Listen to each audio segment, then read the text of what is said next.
Caleb Harper found her before the sun had fully risen. Barefoot, bleeding, her dress torn down the shoulder, her fingers curled in the dirt like she was trying to hold on to the last of her life. He should have walked away. Every sensible bone in his body told him to.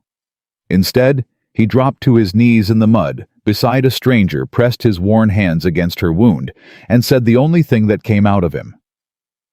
"I got you. I got you." If this story moves you, subscribe and follow along until the very last word. Drop your city in the comments. I want to see how far this tale has traveled. The morning Caleb Harper found her, he almost didn't go out to the east fence. He'd been awake since before 4, the way he always was, now lying flat on his back, in the dark, staring at the ceiling planks, listening to the silence that had replaced the sound of Eleanor's breathing. 3 years since she'd died. 3 years, and the silence still had weight. It pressed down on his chest like a stone he couldn't move, and so he got up, put on his boots, and went to work the way he always did, because work was the only language that made any sense to him anymore. The fence along the east field had been giving him trouble. 2 posts had rotted through at the base after a wet spring, and he'd been meaning to replace them all week. It wasn't urgent. The cattle weren't going anywhere. But he woke up that morning with the particular restlessness that came when his mind turned toward Eleanor, toward the way she'd looked in the last months, the color gone out of her face. Her voice reduced to something thin and breakable, and he needed his hands to have something to do. Needed a problem with a concrete solution. Posts in the ground. Wire pulled tight. Done. He saddled up without lighting the lamp and rode out in the gray before dawn, just him and the horse and the flat Kansas land opening up around him under a sky that hadn't decided yet whether it wanted to be purple or gold. He smelled the blood before he saw her. It was faint at first, copper and iron on the still air, and he thought maybe a coyote had gotten one of his calves. He slowed the horse and scanned the fence line. The wire was intact. The cattle in the east pasture were standing still, unbothered, which meant whatever was bleeding wasn't a predator situation. He rode another 30 yards toward the corner post, and then he saw her, and every thought in his head went quiet at once. She was lying at the base of the fence post in the tall grass, half on her side, her knees drawn up toward her chest. Barefoot. A dress that had once been pale blue, now dark and stiff at the hem.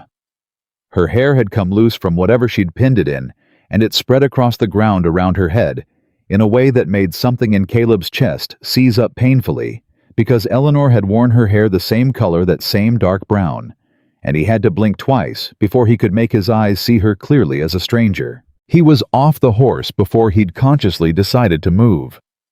"Hey," he said, dropping to one knee beside her. "Hey, can you hear me?" No answer. He reached out and pressed 2 fingers to the side of her throat, and the pulse he found there was thin, but present, a fast, shallow flutter like a bird pushing against glass. Alive. She was alive. He pulled his hand back and took a breath. She was young. Mid-20s, he reckoned, though it was hard to tell with the mud and the blood. Her face was turned partly into the grass, and he could see a cut above her left eyebrow that had bled and dried, and something dark staining the fabric across her right side that was fresher. The dress was torn at the shoulder seam. One of her feet had a deep gash across the sole, like she'd run across broken ground barefoot for a long way. "All right," Caleb said, mostly to himself. All right. He'd dealt with injuries before. Ranch work was never kind, and he'd patched himself and his hands up more times than he could count. He did a quick check, running his hands carefully over her limbs, her torso, trying to determine what was what. The side wound was the concern. It had soaked through the fabric but wasn't pulsing fresh, which meant it wasn't arterial, which meant he had time if he moved. He pulled off his jacket and pressed it firmly against her side. The pressure made her stir. "Easy," he said, low and steady. "Easy now. I'm not going to hurt you." Her eyes opened green intensely, green like spring grass after a hard rain, and they found his face and went wide with fear, and she made a sound like she was trying to scream but couldn't find enough air. "No," Caleb said, and he kept his voice the same quiet that he used with spooked horses. "You're all right. You're safe. I'm a rancher. My name's Caleb Harper. My property's about a mile that direction, and I'm going to take you there and get you looked at. That's all. That's everything I'm going to do." "Don't." She tried to push his hands away, weak as anything. "Don't let go." "I'm not letting go," he said. "I got you. I got you." Something in those words, or maybe the way he said them, made her stop fighting. Her eyes were still wide and terrified, but she looked at him, really looked at him, and whatever she was searching for in his face must have been enough, because her hand came up and grabbed his forearm and held on. Her name was Mara Whitman. He didn't know that yet. He didn't know anything yet.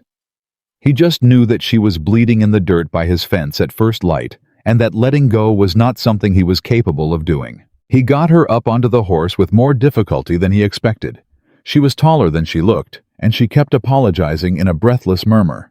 "I'm sorry. I'm sorry." Like her own injury was an inconvenience, she was imposing on him, and he rode back toward the cabin with her held in front of him, one arm around her to keep her upright, her head eventually dropping against his shoulder, because she couldn't hold it up any longer. He hadn't held anyone like that in 3 years. He kept his eyes on the trail and didn't think about it. Samuel Wade saw him coming from the road. Samuel was Caleb's nearest neighbor and closest friend, a solid, deliberate man of 58, who had served with Caleb's father in the war, and who checked in most mornings because he was constitutionally incapable of minding his own business, a quality Caleb had alternately cursed and been grateful for over the years. That morning he was grateful. "Caleb!" Samuel stepped off his horse and crossed the yard in 4 long strides. "Lord Almighty, what happened?" "Found her by the east fence. She's lost blood. Ride into town and get Doc Porter. Don't stop to talk to anybody. Samuel, just get him and bring him back." "Who is she?"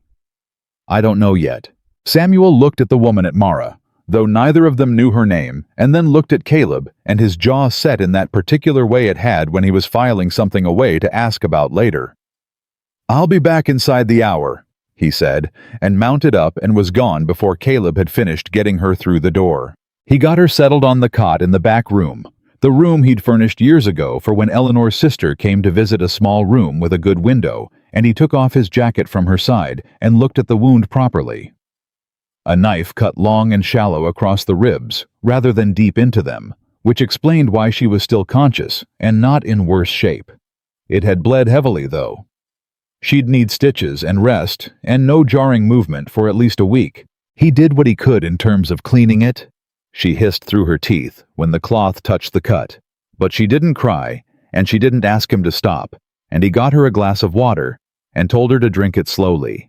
She drank the whole thing without stopping. "More?" he asked. "Please." Her voice was clearer now, steadier. She handed the glass back to him with a hand that barely shook. He refilled it from the pitcher and came back, and she was sitting up straighter against the wall, her arms wrapped around herself, taking in the room with the careful, systematic look of someone cataloging exits. "You're not a threat," Caleb said, because he recognized the look. "I'm not. This house isn't." "I know." She said it with a kind of tired certainty. "If you were, you wouldn't have bothered stopping." He pulled the chair from the corner and sat down. "Can you tell me your name?" A pause. Not evasion, he thought. Just calculation, who was safe to tell how much, in what order. "Mara," she said finally. "Mara Whitman." "All right, Mara. I've got a doctor coming. Until he gets here, I need you to stay still and keep pressure on that cut." He handed her a clean cloth folded into a pad. "Can you do that?" "Yes." She pressed it against her side without flinching. "How far am I from Harlan County?" Something tightened in his gut. "About 60 miles south. Why?" She looked at the window. Whatever answer she'd been considering, she set it aside. "Thank you," she said instead, "for stopping. Wasn't a choice I thought real hard about." Most men would have. He didn't have an answer for that, so he didn't try to give one. He went to the kitchen and put water on for coffee and stood at the stove with his hands braced against the iron rail and stared at the fire inside it, and tried to figure out what Harlan County had to do with a young woman with a knife wound in the east field at sunrise. Harlan County, 60 miles south. The name called up things he'd rather not think about: the particular reputation the place had developed in the last few years under Sheriff Donnelly's administration, the rumors that had filtered north through traders and traveling preachers, the way men who'd done business there came back looking like they'd aged 10 years. He'd never had cause to go there himself, and he'd told himself that was because he had no business there, which was true, and not because he'd been keeping a careful distance, which was also true. He wondered what Mara Whitman had needed to run 60 miles to get away from. He was pouring the coffee when he heard her voice from the back room, not distressed, but firm, like she was working through something out loud. He left the coffee and went back to the doorway. She was sitting with the cloth pressed to her side and her eyes closed, lips moving slightly, and when she heard him, she stopped and opened her eyes. "I need to tell you something," she said. "You don't owe me anything. Maybe not. But they're going to come here." She met his eyes straight on. "The men who did this. When they figure out I didn't die out there, they're going to come." Caleb studied her face. She wasn't exaggerating. She wasn't trying to manipulate him into something. She was telling him a fact the way you told a person a fact when you respected them enough not to dress it up. "How many?" he said. "4 that I saw, maybe more." "Who sent them?" She looked at her hands for a moment. "Connor Donnelly," she said. "The sheriff's son." The name landed in the room with a dull weight. Caleb had never met Connor Donnelly personally, but he'd heard enough. Young, vicious in the practiced way of men who'd learned early that their father's badge made consequences optional. The kind of man who sent 4 others to do something he wanted done quietly. "What does Connor Donnelly want with you?" Caleb asked. Mara was quiet for a long moment. When she spoke, her voice was level and precise, like she was testifying somewhere and needed every word to hold weight. "My mother owned land," she said. "Good land south of the creek with water rights attached. Connor wants those rights for himself, and 3 partners who are building a mill operation. My mother wouldn't sell. She died 8 months ago." A pause, a breath held carefully, under circumstances that weren't natural. Though Sheriff Donnelly ruled it accidental. "The land passed to me. I also wouldn't sell. 2 weeks ago, I found evidence that the deed they're using to contest my ownership was forged. I copied the documents and hid the copies. Then 4 men came in the night, and I ran." Caleb didn't say anything for a moment. "The copies you made," he said, "you still have them." She reached down and pulled the hem of her dress back from her ankle, and there was a thin oilskin packet secured flat against her leg with a strip of linen. She held it up. "I kept them dry," she said, with something almost like dark satisfaction. "Even when I was crossing the creek." Caleb looked at the packet and then at her face. Something shifted in his chest. Not attraction, not yet. Nothing so simple as that, but something like recognition. The recognition of a specific kind of stubbornness that he understood intimately, the kind that kept you moving through creek water in the dark with a knife wound in your side because you had evidence of a crime and you were not going to let it disappear. Eleanor had been like that, relentless in defense of what was right, even when it cost her something. He pushed the thought back.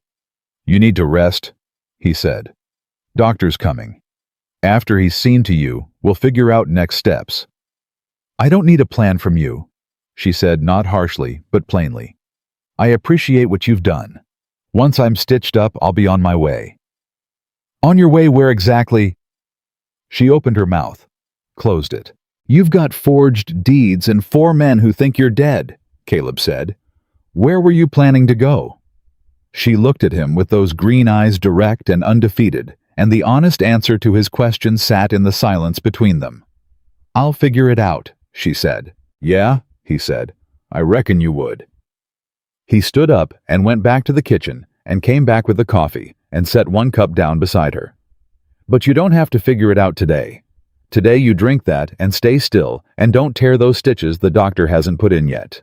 She looked at the cup, then at him. Then for the first time since he'd found her, something in her face moved, not quite a smile, but the idea of one, the skeleton of one something that had once known what smiling felt like and hadn't forgotten entirely. "Yes, sir," she said quietly. "Caleb," he said. "Not sir. I'm nobody, sir." Doc Henry Porter arrived 40 minutes later, riding fast with Samuel half a length behind him. Henry was younger than Caleb by nearly 20 years, the kind of young that still believed most things could be fixed if you approached them correctly, which Caleb appreciated and occasionally found exhausting.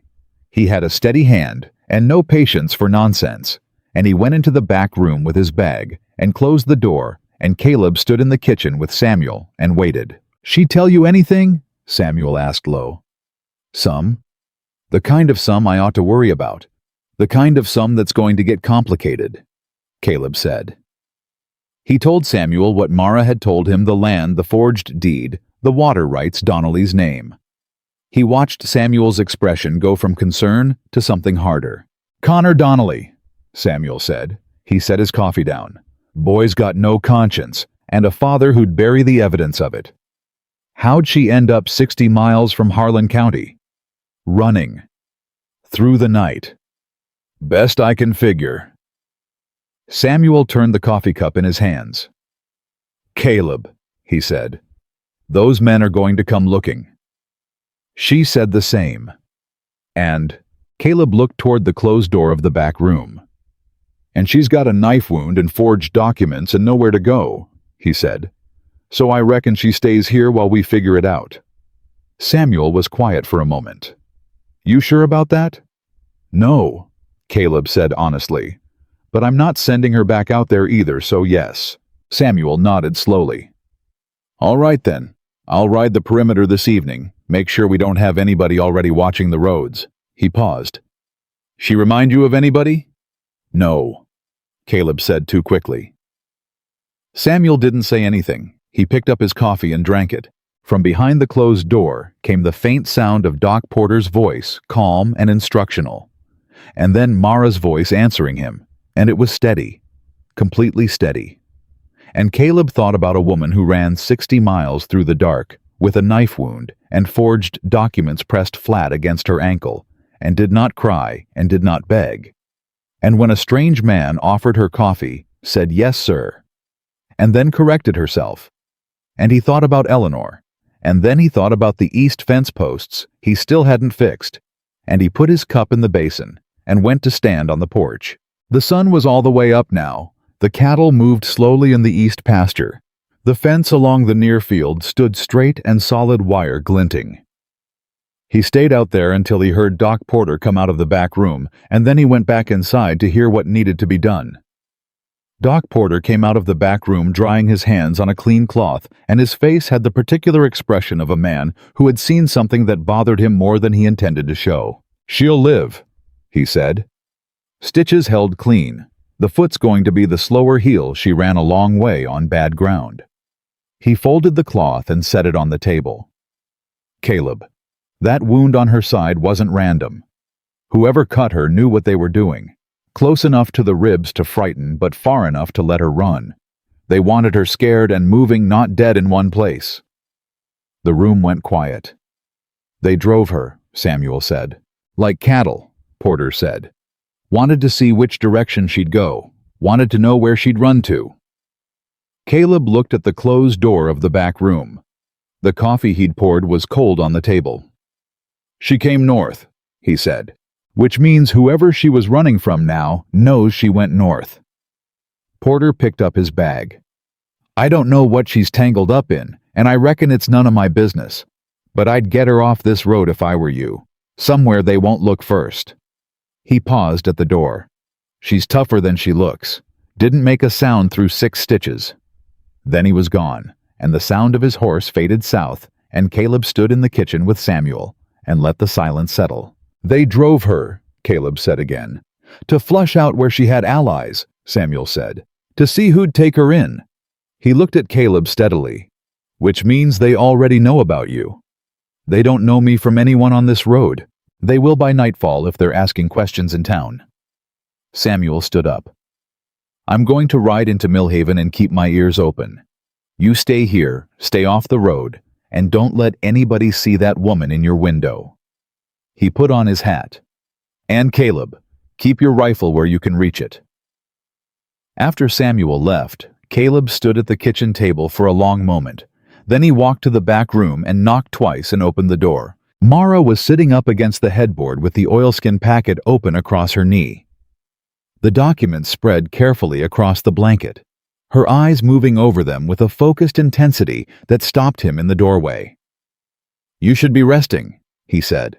"I've been resting for 40 minutes, she said without looking up. "That's about my limit."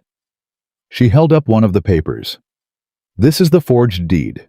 See the notary seal here. The date is stamped September 1881, but the notary who signed it didn't receive his commission until March of 1882. I found that in the county records 3 weeks before they came for me." Caleb crossed the room and took the paper from her and looked at it. She was right. The dates were plain as daylight once you knew what you were looking at.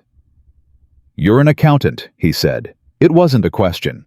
The way she'd laid out the documents, organized by date, cross-referenced the relevant passages, marked with small, precise notations in the margins, that wasn't the work of a frightened woman. That was the work of someone trained to find the lie in a column of numbers. "My mother's bookkeeper," she said. "For 12 years, I know every document connected to that land back to the original survey." She took the deed back from him and set it precisely in its place among the others. "Connor Donnelly's problem is that he assumed I was just a woman who inherited property. He didn't know what I knew how to find. He knows now." "Yes." She looked up at him then, and the green of her eyes was very clear and very direct. "Doc Porter's right. They drove me deliberately. I realized it about 20 miles out when I stopped to rest and found a rider paralleling me on the ridge. I changed direction twice, and he adjusted both times. They weren't chasing me. They were hurting me. And you kept running anyway. I had to get the documents somewhere safe. Running was still the right choice." She paused. "I didn't know where I was going. I just knew I had to get far enough that the next person I found wouldn't be one of Connor's men." Caleb sat down in the chair. "How'd your mother die?" Mara's hand stilled on the papers. "Officially a fall from the porch steps. She was 51 years old and had lived on that land her whole life. She didn't fall." She said it without emotion, not because she didn't feel it, he thought, but because she had been carrying it long enough that she'd found the place where she could say it plainly without coming apart. "I couldn't prove it at the time, but the forged deed, if I can get these documents to a federal land office, they void the deed, the water rights stay with the land, and Connor Donnelly's mill scheme collapses. And then I can start asking questions about my mother that someone will actually have to answer." "Federal land office," Caleb said. "Nearest one's in Dodge." "I know. That's 3 days' ride." "I know that too." He looked at her. She looked back at him. The particular problem she'd just laid between them sat there like a stone in the middle of the floor. She couldn't ride in her condition. Dodge was 3 days out, and there were men somewhere south of them who knew she'd gone north. "I can make the ride to Dodge," Caleb said. "I'm not asking you to. I know you're not. I'm offering." Mara shook her head. "Mr. Harper, you found me by your fence this morning. You stitched me up and gave me coffee and put me in a bed. That's more than I expected from the world today, and I'm grateful for it. But I'm not going to pull you into this. These are dangerous men. I've met dangerous men.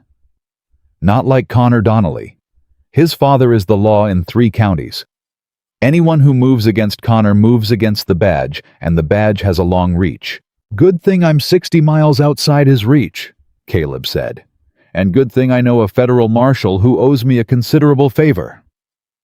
He watched her face shift, surprise quickly contained. "His name's Roy Tanner. He operates out of the Dodge district. If I ride to him directly with those documents, he can move on this before Donnelly even knows the papers left Kansas." Mara was very still.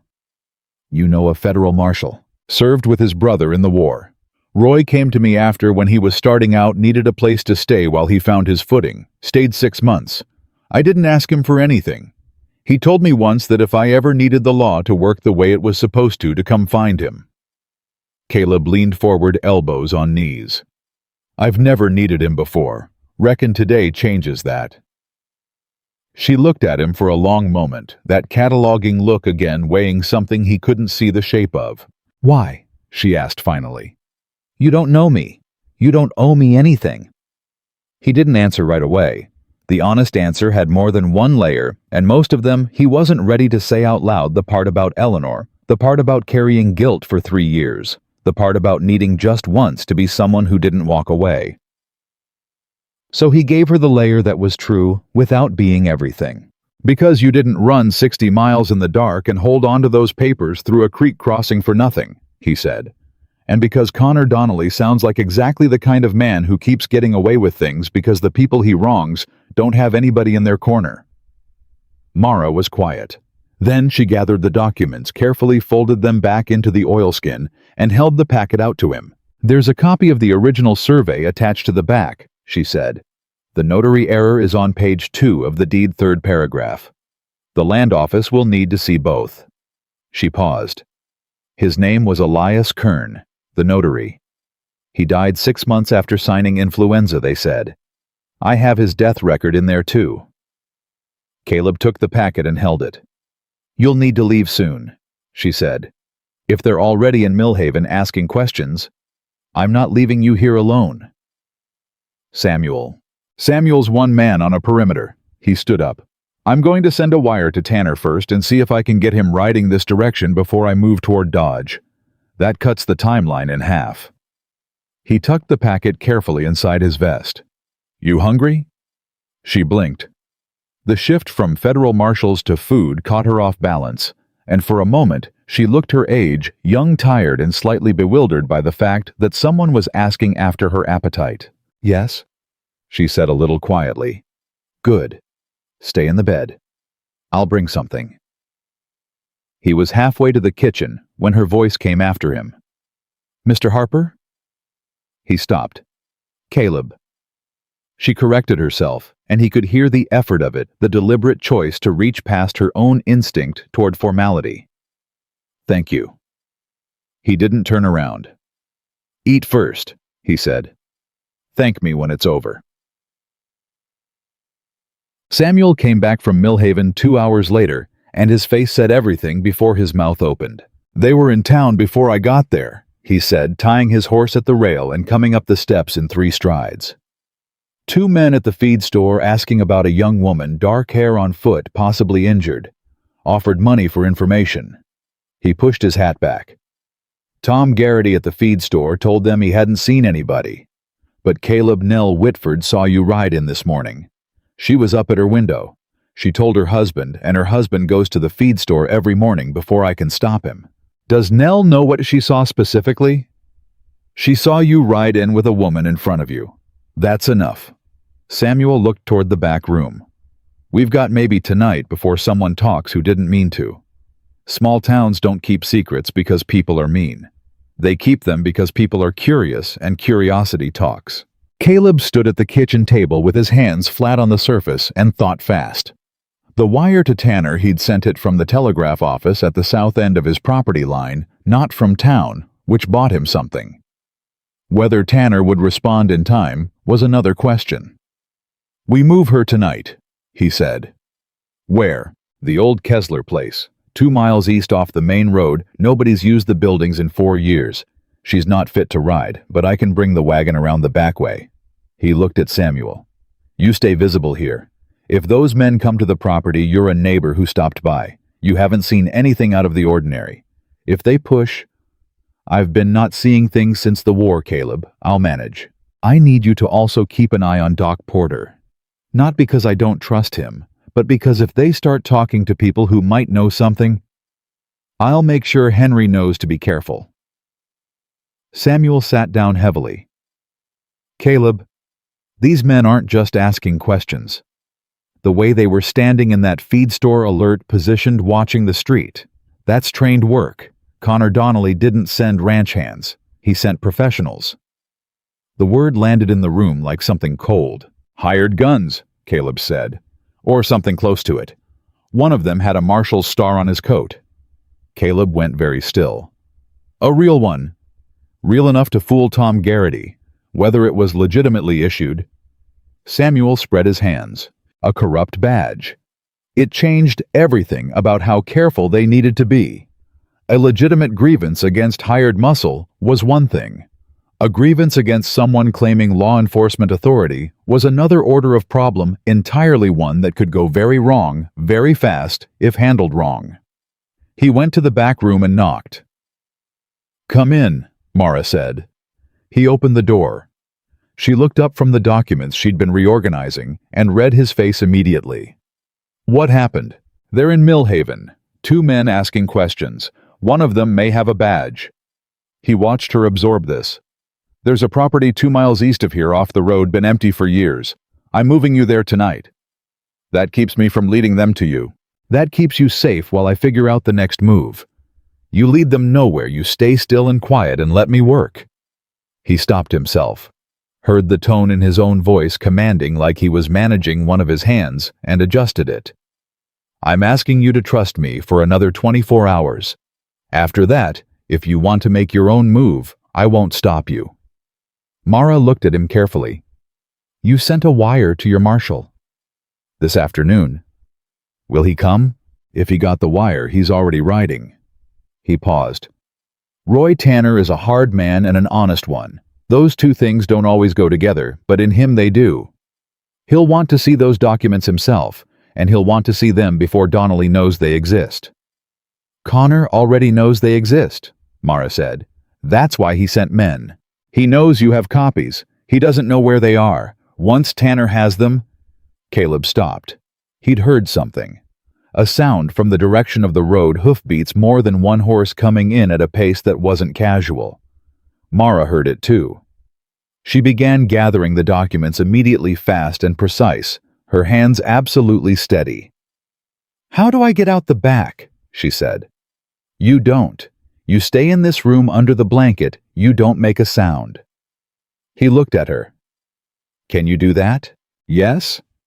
No hesitation. He closed the door behind him and crossed the kitchen in 4 steps and picked up the rifle from the rack by the door and went to the front window. 2 riders. Coming up his road at an easy pace, deliberately easy the way men rode when they wanted to look unhurried. One wore a dark coat. The other had something on his lapel that caught the afternoon light. Caleb set the rifle down behind the door within reach, but out of sight, and stepped out onto the porch. The 2 men pulled up in the yard. The one in the dark coat had a square, weathered face, and the eyes of someone who'd learned to look at people the way you looked at a hand of cards. The other one, younger, with something sharp and mean around his mouth, touched the brim of his hat. "Afternoon," said the one in the dark coat. "Looking for Caleb Harper." "You found him. Name's Ridley." He didn't offer a title, didn't need to. The badge on his lapel was supposed to do that work. Caleb looked at it without expression. County Star. He didn't recognize the county name stamped on the face of it. "We're looking for a woman. Young, dark hair, possibly injured. Had a report she was seen on your road this morning." "Lots of people on the road this morning," Caleb said. "This one was riding with you." The mean-mouthed one said it flat, like a challenge. "My neighbor's wife had a fall," Caleb said. "Brought her home. She's a mile that way." He jerked his chin north toward the Denton property, 2 miles beyond Samuel's, occupied by a family of 7, no chance of a search producing anything useful. Ridley looked at him. Caleb looked back. He'd played this kind of game before, the game where 2 men tried to read each other's tells across an ordinary silence. "Mind if we take a look around?" Ridley said. "Depends what you're looking for and what authority you're carrying to look for it." A pause. The young one shifted in his saddle. "We're looking for a fugitive," Ridley said. "What court issued the warrant?" Another pause. Longer this time. "The warrant's in process," Ridley said, and something in the smoothness of it told Caleb everything he needed to know about whether a warrant existed at all. "Well," Caleb said, pleasant as anything, "when the warrant's issued, you're welcome back. Until then, I got afternoon chores to see to. You're welcome to water your horses at the trough before you go." Ridley looked at him for a long, careful moment. Then he touched his hat brim. "Appreciate the hospitality," he said in a tone that meant the opposite. The 2 men walked their horses to the trough, let them drink, and rode back down the road at the same deliberately unhurried pace they'd arrived with. Caleb stood on the porch until they were out of sight. Then he went back inside and straight to the back room and opened the door. Mara was exactly where he'd left her, under the blanket documents, hidden not a sound. She looked at him. "They bought it?" she asked. "For now. They'll be back." He leaned against the doorframe. "We move you at dark." She nodded once. Then, "You're good at that." "At what?" "Lying to men with badges." He almost smiled. "I prefer to call it managing information." "Is there a difference?" "Ask me again when this is over." Bet. He moved her at 9 that evening in the wagon, with the lantern shuttered and Samuel riding ahead to check the road. Mara didn't complain about the jolting. He could see the effort of keeping her face neutral on the rough ground, her hand pressed against her side.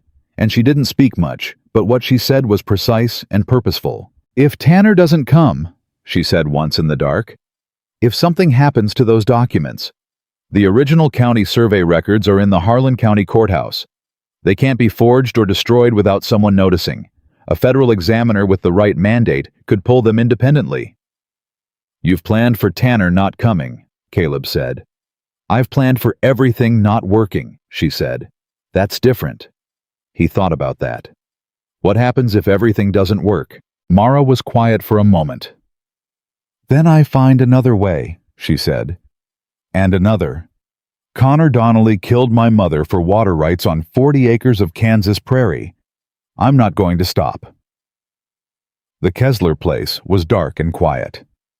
Caleb got her settled in the back room of the main house, still furnished with the basics, dust-sheeted but sound, and built a small fire in the hearth low enough not to be seen from the road. Samuel nailed a board over the one window that faced south.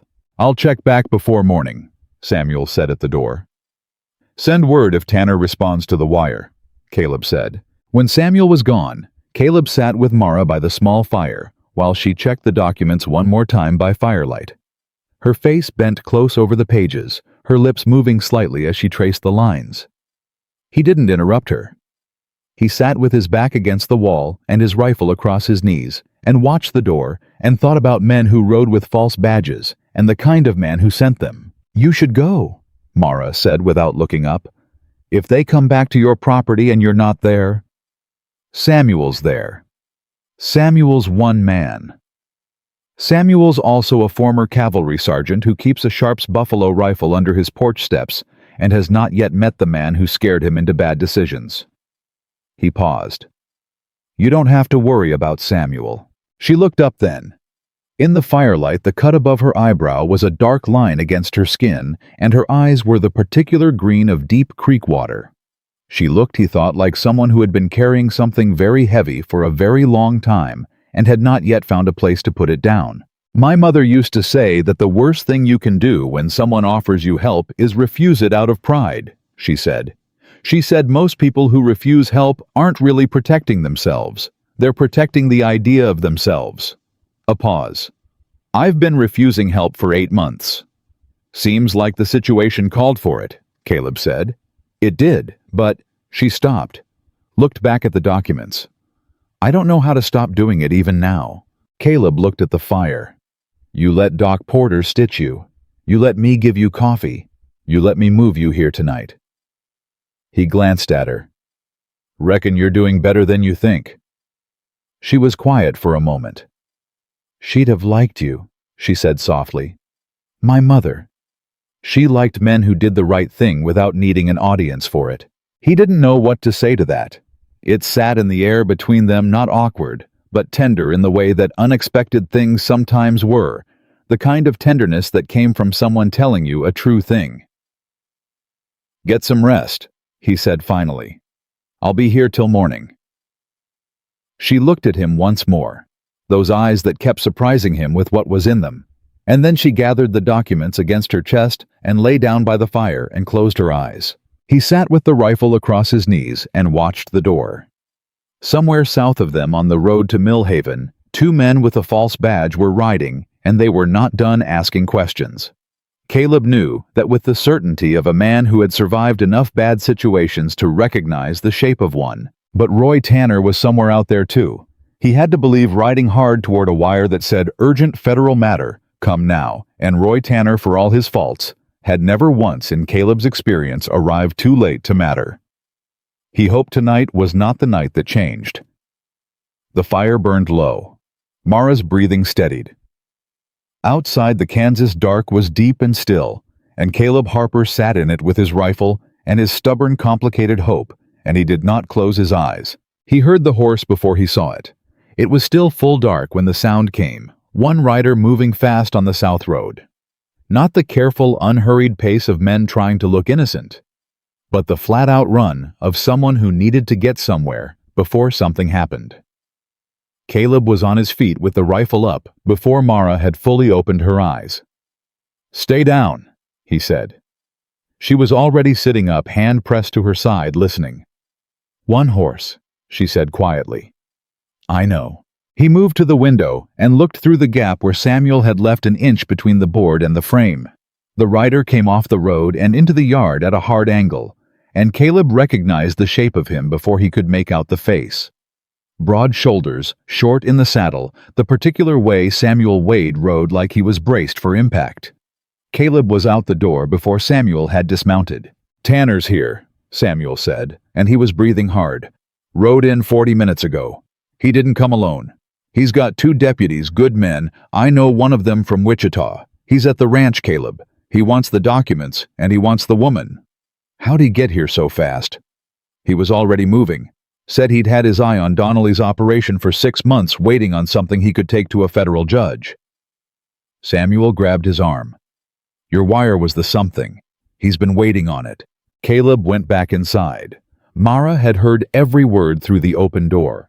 She was already sitting upright, the oilskin packet in her hands, her eyes clear and completely awake. "You heard," he said. "I heard." She stood up. One hand braced against the wall, and he crossed the room and offered his arm without asking, and she took it without hesitation. The small ceremony of that, the offering, the accepting, no words necessary, said something neither of them named. "Can you ride?" he asked. "I can ride," she said. "I'll hurt later. That's fine." "That's not..." "Caleb." She met his eyes. "I've been waiting for 6 months to put these documents in front of a man with real authority. I can hurt later." He looked at her for one moment. Then he got her coat from the hook by the door. His coat, the spare one he kept there, and held it out, and she put it on without comment, and they went out into the dark. Roy Tanner was nothing like what Caleb had described, and exactly what Mara needed. He was a lean, weathered man of 50, with a narrow face and eyes that moved constantly, not nervously, but professionally cataloging everything in a room before settling anywhere. He was standing at Caleb's kitchen table when they came in, his deputies at the door, a cup of coffee in his hand that he'd helped himself to, and he turned and looked at Mara with the direct assessment of a man who needed to know immediately what he was dealing with. "Miss Whitman," he said. "Not a question. Marshal Tanner." She crossed the room, unwrapped the oilskin, and laid the documents on the table in front of him in the exact order she'd established. Deed first, survey. Second, notary death record last. The forged deed is page 2/3 paragraph. The notary commission date is verifiable through the state records office in Topeka. The originals are in the Harlan County Courthouse, which is under Sheriff Donnelly's operational control, but a federal examiner with the right mandate can pull them independently. Tanner set down his coffee and picked up the deed.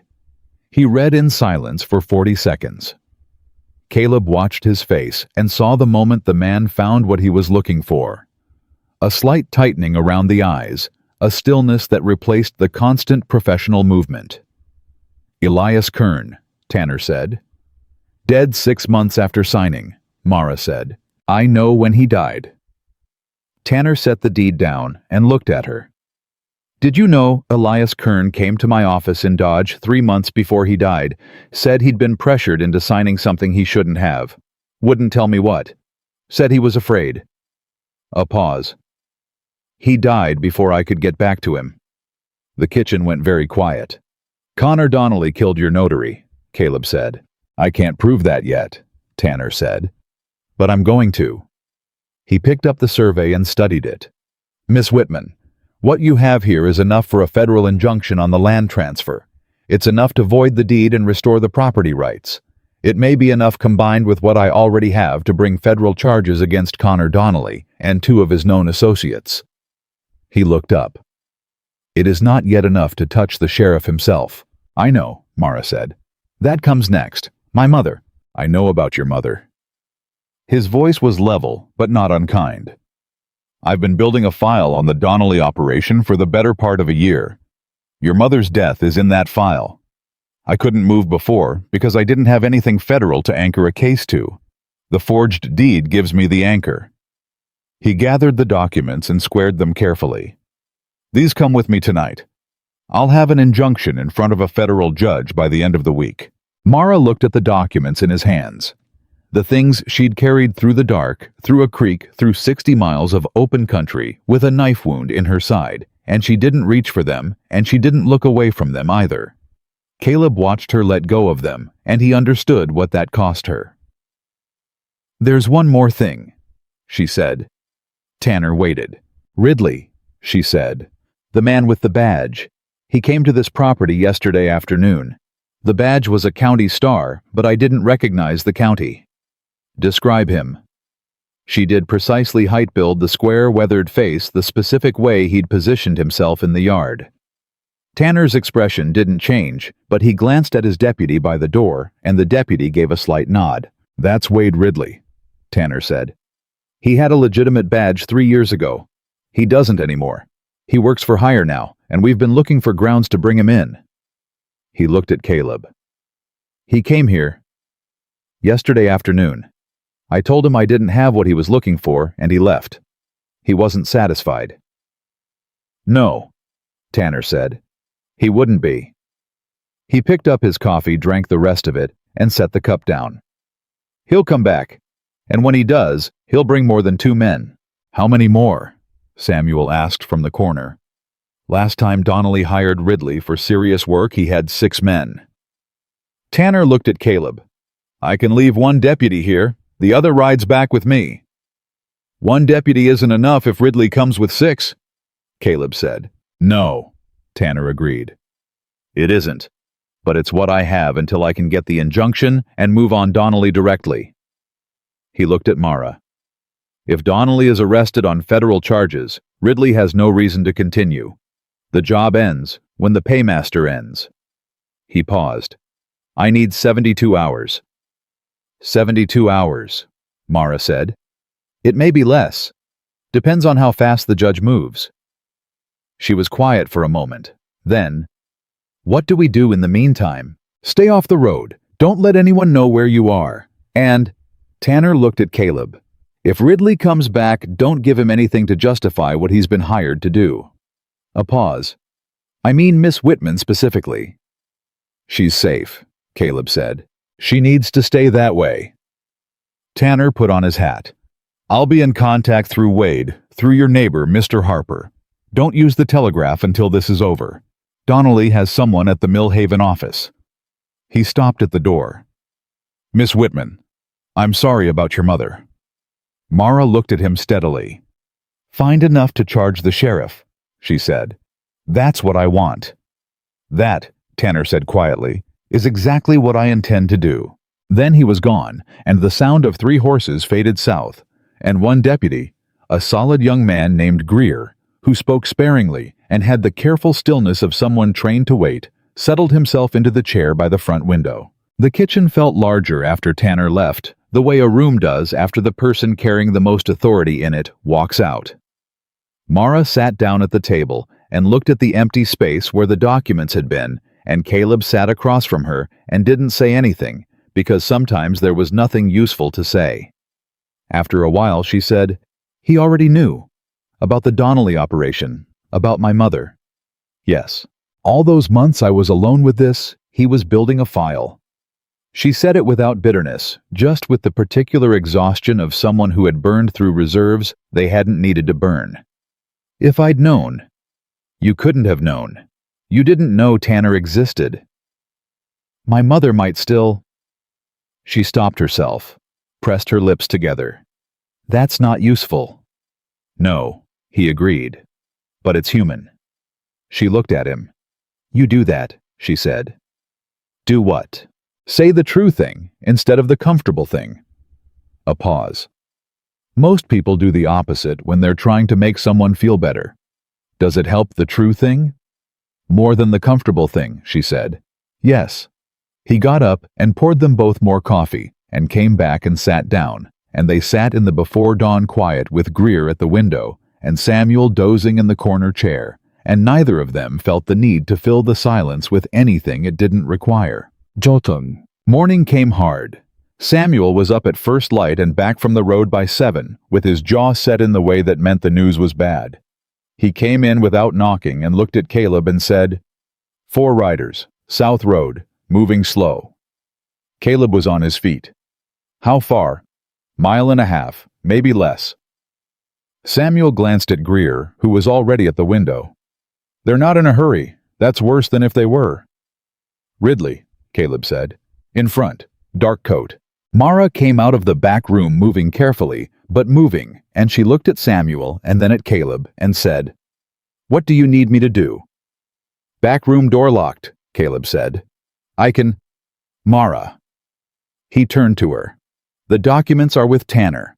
You are the last thing they have left to find. If they find you, Ridley has what he came for. If they don't find you, he's got nothing and nowhere to go.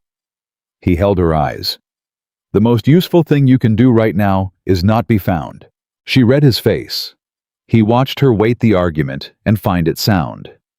All right, she said quietly. She looked at Samuel.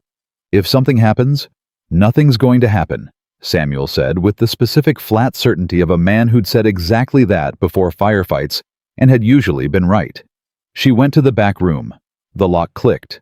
Caleb checked his rifle, checked his sidearm, and went out to the porch. Greer came and stood at the corner of the house rifle, easy in his hands, the deputy's star on his chest catching the morning light deliberately, Caleb thought. Let them see the badge before they decided anything. The 4 riders came up the road and into the yard, and Ridley pulled up 20 feet out and looked at Caleb with the expression of a man who had decided already how this was going to go. Harper, he said. No hat tip this time, no courtesy gesture. Ridley, Caleb said, warrant come through. Ridley's eyes moved to Greer to the deputy's star, and something in his face recalculated. Who's that? Deputy U.S. Marshal Greer, Caleb said. He's been here since last night. The silence that followed was very instructive. Ridley's men shifted in their saddles. The mean-mouthed one from the day before was there, and beside him, 2 others Caleb hadn't seen harder-looking men older, the kind who'd been hired for work that sometimes required more than asking questions. Federal presence, Ridley said carefully. What business does a federal marshal have on this property? You'd have to ask Marshal Tanner, Caleb said. He was here last night, left Deputy Greer to make sure things stayed orderly. Tanner, Ridley said, and the name clearly cost him something to say. Roy Tanner's involved in this. I reckon he's involved in whatever federal business he says he's involved in, Caleb said. Not my place to speak for him. Ridley looked at the house, looked at Greer, looked at Caleb. The math was happening behind his eyes. 4 men against a deputy federal marshal and a rifle-carrying rancher on his own property in broad daylight in a county where the badge on his own lapel was expired and fraudulent. Tanner's involvement changed the calculation drastically. Whatever Ridley had expected to find when he came back this morning, it wasn't a federal marshal's presence, and it had thrown off everything he'd planned. I want to search the premises, Ridley said. Show me a warrant, Caleb said. I'm telling you, show me a warrant or turn your horses around. Caleb kept his voice conversational the way he'd learned you had to keep it when men were deciding whether to do something irreversible. Those are the choices you've got. Ridley stared at him. One of his men, the harder-looking one on the left, had his hand near his hip in a way that was neither casual nor accidental. Don't, Greer said from the corner, and his voice was quiet and completely certain, and the rifle in his hands moved about 2 inches, and the hard-looking man's hand went back to his saddle. Ridley held for 3 more seconds. Then he pulled his horse around. "This isn't done," he said. "Didn't figure it was," Caleb said. He watched them ride back down the road and disappear, and he stood on the porch until the sound of them was gone, and then he let out a breath that started somewhere around his boots. Samuel appeared at his shoulder. "He'll wire Donnelly." "I know." "Donnelly will know Tanner's involved within the hour." "I know that too." Caleb turned and went back inside. "Which means Tanner's got less than 72 hours before Donnelly starts destroying evidence." He knocked on the backroom door. "It's clear." The lock turned, and Mara opened the door. She looked at his face. "Ridley left. For now." "You told him about Tanner." "It was the only card that would move him." He paused. "It also just told Donnelly that Tanner has his documents." She went still. "He'll run, or he'll fight." Caleb looked at Greer. "Can you get a message to Tanner faster than Ridley can get one to Donnelly?" Greer was already moving. "I'll ride." He said no further discussion, and he was out the door and mounted and gone in under a minute. Caleb stood in the kitchen with Samuel and Mara and turned over the new shape of things. The timeline had collapsed. Whatever slow and methodical process Tanner had planned was now a foot race, and foot races had a way of ending in ways that planning couldn't predict. "If Donnelly runs," Mara said, "he'll go to ground somewhere outside federal jurisdiction. He has the money for it. He has the connections." Her voice was steady, but her hands, Caleb noticed, were pressed flat against the table. "If he runs, my mother never gets justice." "Tanner knows that," Samuel said. "He's been building this case for a year. He's not going to let Donnelly slip. Tanner is 60 miles away, and Donnelly has a head start of however long it takes Ridley's message to reach him," Mara said. "That's the reality." She was right. Caleb knew she was right. The 3 of them stood in the kitchen with that fact, and there was no comfortable version of it. Then Samuel said, "There's another way to slow Donnelly down." They looked at him. "The Harlan County Courthouse," Samuel said. "The original survey records. The ones Mara said can't be forged or destroyed without someone noticing." He looked at Mara. "If those records were formally requested officially in writing by a named federal authority, then anyone who tampers with them after the fact is committing a separate federal offense. Obstruction, document destruction under federal proceeding." Mara straightened. "Tanner can file that request from anywhere. He doesn't have to be in Harlan County." "He doesn't even have to file it himself," Samuel said. "He just has to wire the order to the county clerk directly bypassing the sheriff's office. If the clerk receives a federal preservation order before Donnelly can get to those files, Donnelly can't touch them without making it worse for himself," Mara finished. She looked at Samuel with an expression Caleb hadn't seen on her before, not gratitude exactly, but something close, the kind of look people gave when someone surprised them into believing the situation wasn't as contained as they'd thought. "How do you know federal procedure?" "I was a cavalry sergeant for 16 years, Samuel said. "You pick things up." He shrugged his big shoulders. "Also, my brother is a county clerk in Missouri. I've heard the complaints. Despite everything.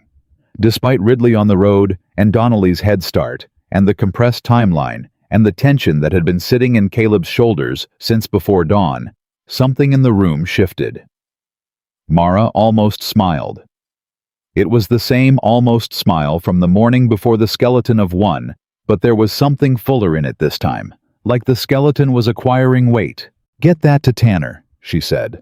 "Whatever way you can get him that idea. If he can file a preservation order before Ridley's message reaches Donnelly."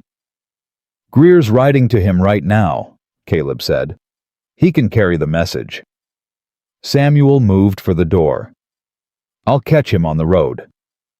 And he was gone, moving with the surprising speed of a large man who'd learned urgency from genuine necessity, and Caleb heard his horse hit the road at full gallop. The kitchen was quiet again. Caleb and Mara stood on opposite sides of the table, and the morning light was coming through the windows now full and clear, and he looked at her in it, tired, pale under the cut, and the bruise that was darkening around it, her hair loose and her borrowed coat still on, and he thought she was possibly the most composed person he had ever seen in a situation that warranted the opposite. "You should sit down," he said. "I should." She didn't move. "Caleb, when this is over, however it ends, I want you to know that what you did here wasn't small." She held his eyes. "You didn't have to stop by that fence. You didn't have to take me in or move me or stand on your porch and face down Ridley. You didn't have to send for Tanner." "You'd have figured another way," he said. "Maybe, but I didn't have to." A pause. "There's a difference between surviving and having someone in your corner. I've been surviving for 8 months. This is different." He didn't look away from her. "My wife used to say the hardest thing in the world was letting yourself be helped without turning it into a debt." Mara was quiet for a moment. "She sounds like she was remarkable." "She was," he said. "It came out clean the way things sometimes did when they'd been carried long enough to lose their sharp edges. You'd have liked each other." "I think I would have," Mara said softly. He looked at his hands. "Sit down," he said again, quieter this time, and this time she did. The wire from Tanner came at noon. It arrived through a rider Caleb didn't recognize. A young man who said only Marshall Tanner when Caleb answered the door and handed him a folded paper without another word and rode back the way he'd come. Caleb unfolded it. Preservation order, filed 9 a.m. County clerk confirmed receipt. Donnelly cannot touch courthouse records. Injunction granted by federal judge effective immediately. Moving on Donnelly within the hour. Stay put. RT. He read it twice. Then he walked to where Mara was sitting at the table and put it in front of her. She read it. He watched her read it, watched her eyes move across the lines, watched some internal thing in her face change something that had been held very tight, beginning to release like a fist slowly opening. She put the paper down. She pressed both hands flat on the table. She breathed. "It's moving," she said. "It's moving." "He might still run." "He might," Caleb said. "But he can't destroy the evidence. And Tanner's moving on him today, not tomorrow." He paused. "You got him the anchor he needed, Mara. The rest is Tanner's job." She looked at the wire for another moment. Then she looked up and her eyes were bright in a way he hadn't seen in her yet. Not tears exactly, though they were close, but something that was just behind tears. The thing that came before them, when relief hit a person who'd been braced too long. "He killed her for water rights on 40 acres, she said. "Connor Donnelly." His father covered it up. "And now a federal judge has issued an injunction, and Roy Tanner is riding to arrest him." She said it slowly, like she was measuring the distance between where she'd started and where she was now. 8 months ago, I was sitting at my mother's kitchen table, looking at a forged deed, not knowing who to tell. "You told the right people," Caleb said. "Eventually."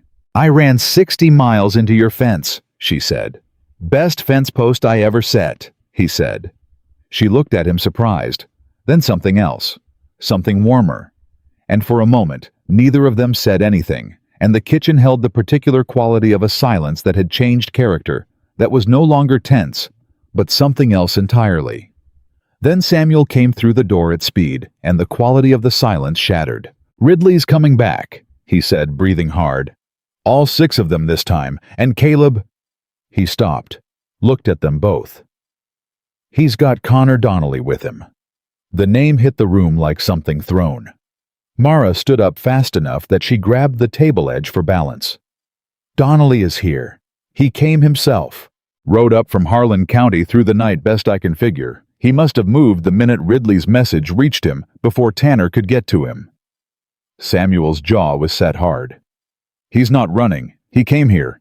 6 men and Connor Donnelly himself, and they're 20 minutes out."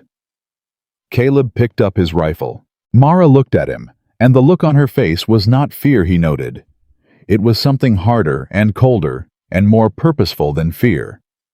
It was the look of a woman who had run 60 miles in the dark and kept her documents dry crossing a creek and sat through 6 stitches without making a sound, and who had just heard that the man who killed her mother was 20 minutes from her door.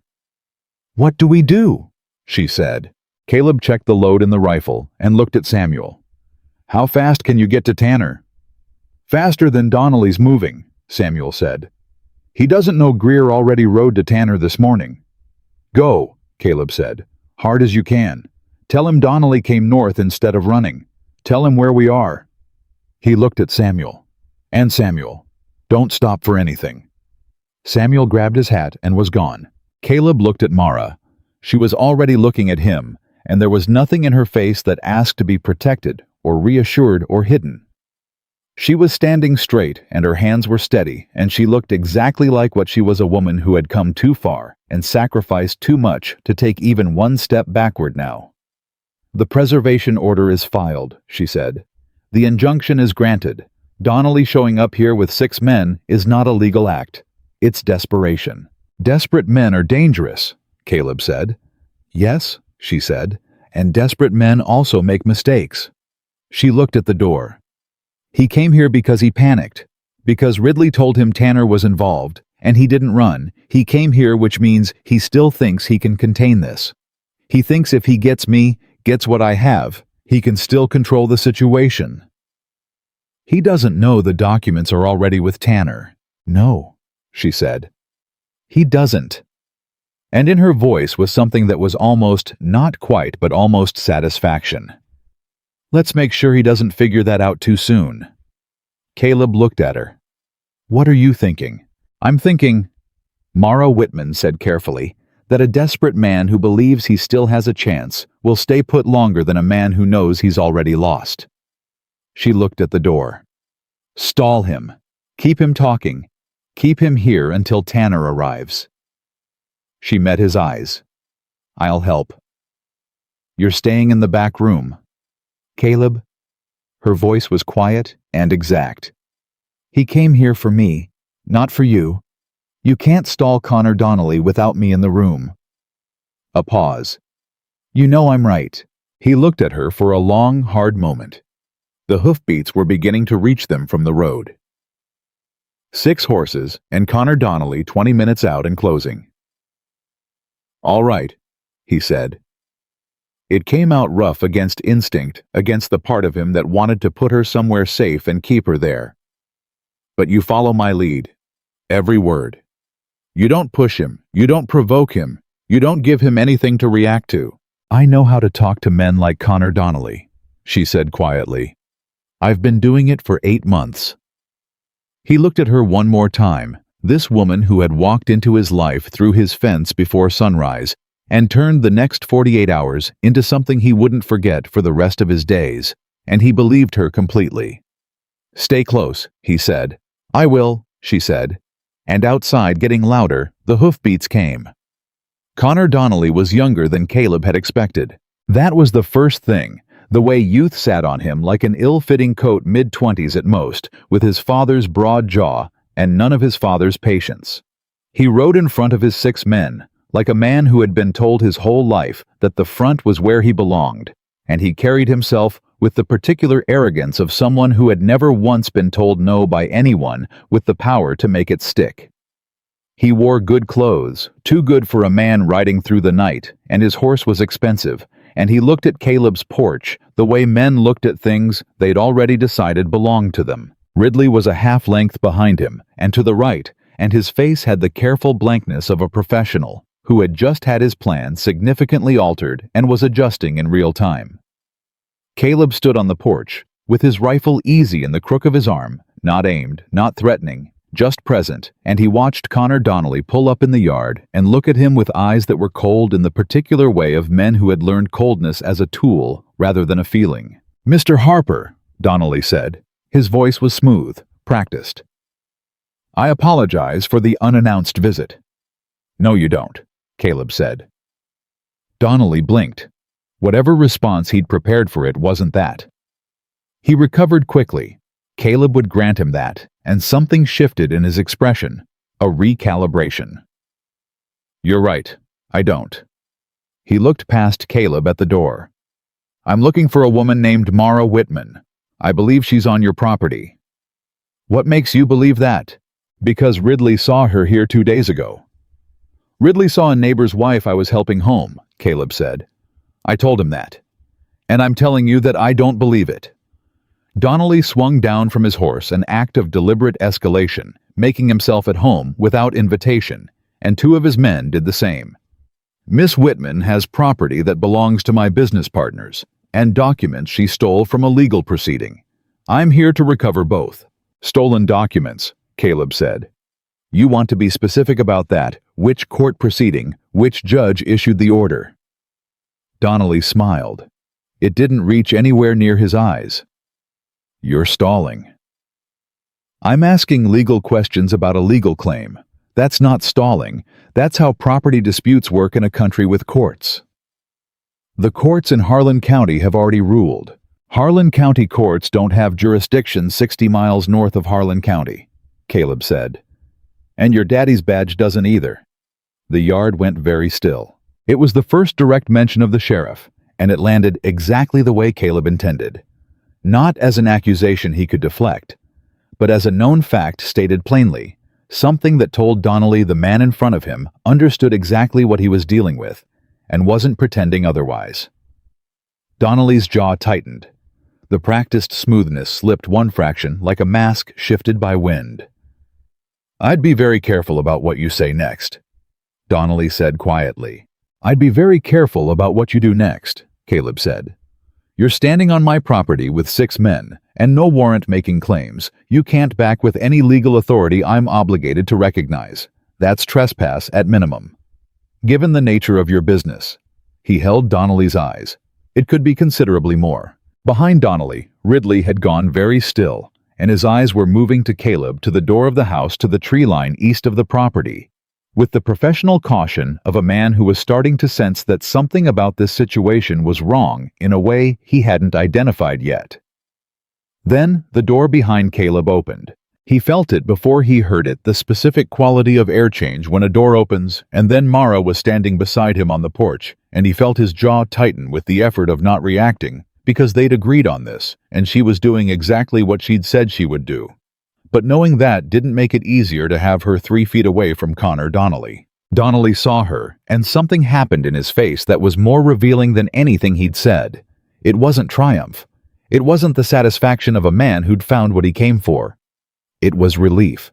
And underneath the relief, there was something that looked almost like fear, and Caleb filed that away immediately because fear in Connor Donnelly meant something Connor Donnelly needed was standing on his porch, and a man who needed something was a man who could be played. Miss Whitman, Donnelly said. The smoothness came back carefully applied. I'm glad you're safe. We've been worried. No, you haven't, Mara said. Her voice was exactly what Caleb had hoped, level and unhurried, carrying no emotion that Donnelly could use. The men you sent to worry about me gave me 6 stitches worth of concern. I don't think that counts. Donnelly's jaw moved. That was a misunderstanding. The men I sent were supposed to bring you back safely for a conversation. They herded me 60 miles north through the night with a knife wound, she said. So either your men misunderstood your instructions very badly, or you're lying to me right now. I know which one I think it is. Ridley behind Donnelly very slightly turned his head. Caleb watched the movement and understood it. Ridley was recalculating again, and this time the calculation had something new in it. The documents, Donnelly said, dropping the pretense of concern. Give me the documents and this ends today. The land transfers, you receive fair compensation for the property, everyone goes home. The documents aren't here, Mara said. A pause. I don't believe you. You don't have to believe me. They're not here. She looked at him with those clear green eyes, and said it the way she said everything, like it was a fact, and facts didn't require emotion to be true. They left this property last night. I imagine by now, they're in front of people you very much don't want them in front of. Donnelly went very still. You're bluffing, he said. Am I? Not a question, a statement. Caleb watched Donnelly's face and saw the moment the man decided he couldn't afford to assume she was bluffing. It was a small shift, a slight compression around the eyes, a fractional stillness, but it was there, and it meant the calculation had changed, and changed calculations in desperate men produced unpredictable behavior. "Who has them?" Donnelly said, flat, no longer smoothed over. "Roy Tanner," Caleb said. The name hit Donnelly the way it had hit Ridley, but differently. Ridley had recalculated. Donnelly looked like a man who had just realized that the floor under him was not where he'd thought it was. The color changed in his face, and his hand moved not toward a weapon, but away from his side, a reflexive distancing like he was trying to separate himself physically from what he'd just heard. "Tanner has jurisdiction over federal land fraud," Caleb said. "Forged deed, compromised notary, your name on the partnership agreement attached to the mill scheme." He watched Donnelly absorb each word.